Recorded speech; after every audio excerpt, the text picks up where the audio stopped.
Hi, I'm Ralph. Welcome to my kitchen. Today we are talking about rice.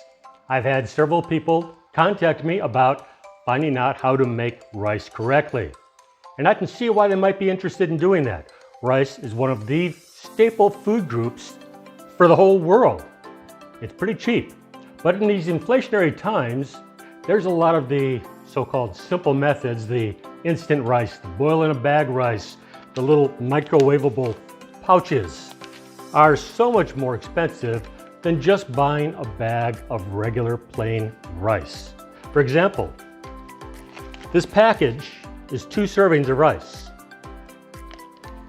It runs anywhere from, depending on store brand, maybe $1.49 to, say, in Uncle Ben's for maybe $2.59 for 2 servings. A whole regular package of rice probably costs you about $1.80 for a whole bunch of meals for the entire family. It's so much cheaper just to make your own. But people have been lying to you about the ratios that go into making rice correctly, and so it comes out nice and fluffy. The ratios have all been wrong, and we're going to correct that situation today. First, let's get started. I'm going to be doing 1 cup of rice. I'm going to do that 1-to-1 ratio. Here's 1 cup of water, plus I'm going to be adding a 1/4 cup of water to that.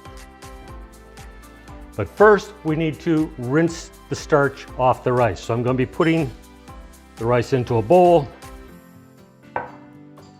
running some cool water. Fill that up.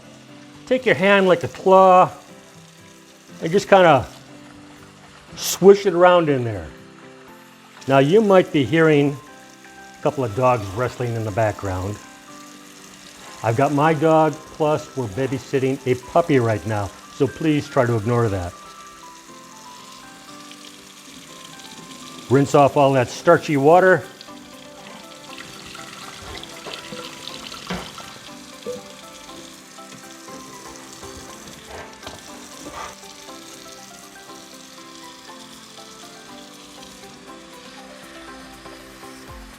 Okay, that was our first rinse.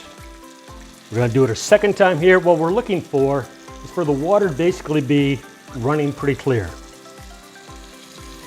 And you need to run that rinse water off very quickly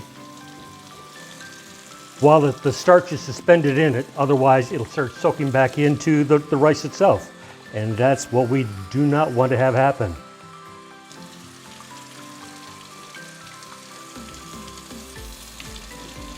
It's starting to look pretty good. Going to give it 1 more swish.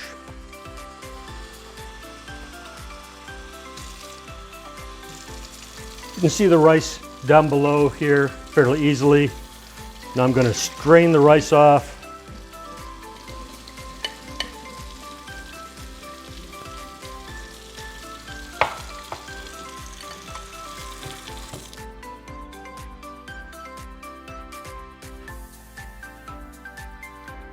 Get the last little bit here.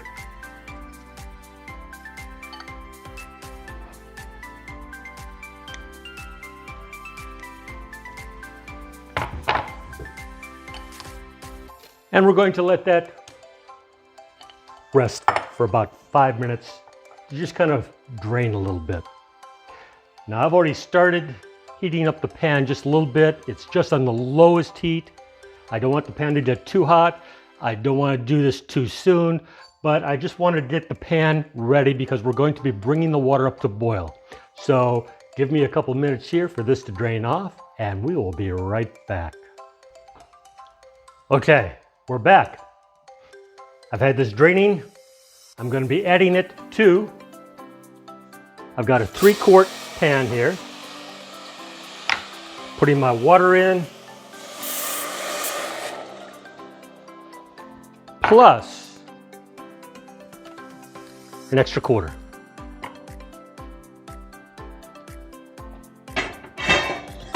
I'm going to be smoothing it out just a little bit. And this will be the last time we touch it. Now you want it to be fairly level in the pan, otherwise it's not going to cook evenly. We're going to leave the lid off till it comes up to a boil. So I'm going to crank that up to high, get that water up to a boil. We will be back in just a moment. Okay, I'm back. I am just starting to see a few bubbles forming in the pot. That means it's coming up to that boiling temperature. So I'm going to crank it down to its lowest setting, simmer. I'm going to be putting a tight lid on. This is going to be the last time we touch it for a while. Since this is jasmine rice, long grain white rice, I'm going to set the timer for 18 minutes. Now, if this were more of a short grain or Japanese rice, I would have set the timer for 15 minutes. If it were a brown rice, I would have set the timer for 45 minutes because there's actually more to the brown rice.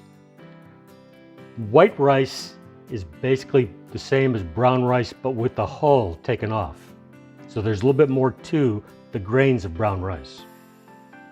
So we're going to let that go for about another 17 minutes here, and we will be back shortly. But remember, do not touch the lid. Do not check the rice underneath the lid. Do not touch it.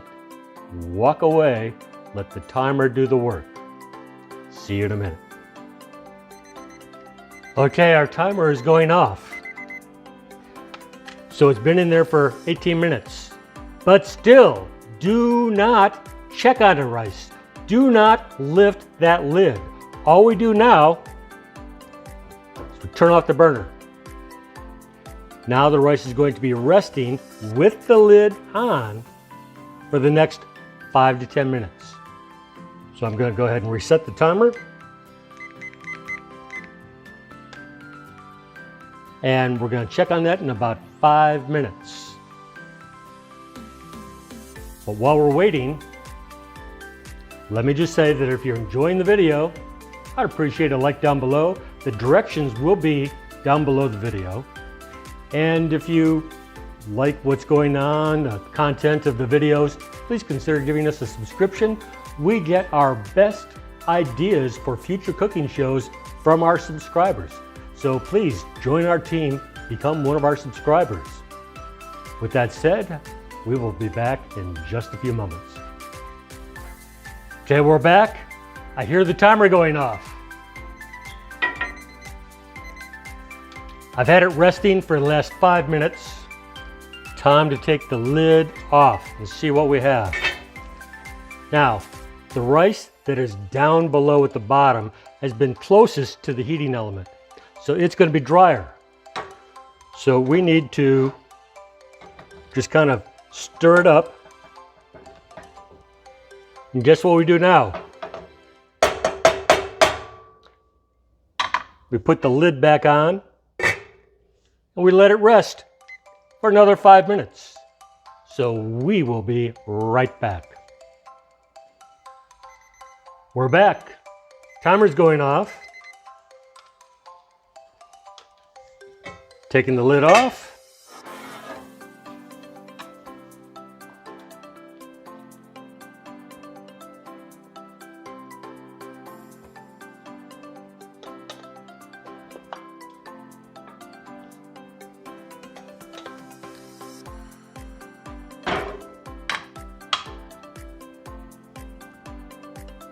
And here is what we have.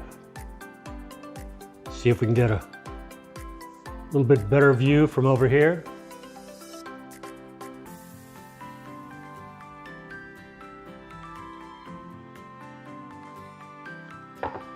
Now, how does it taste?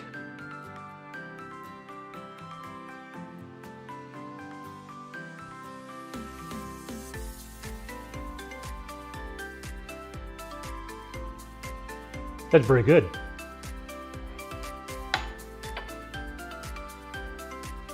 Now, rice is the basis to a lot of different recipes. but it's good if you start out with good tasting rice to begin with. Now, let me give you a few tips here. Always try to use the same size pan, possibly even the same pan. Try to use the same brand of rice.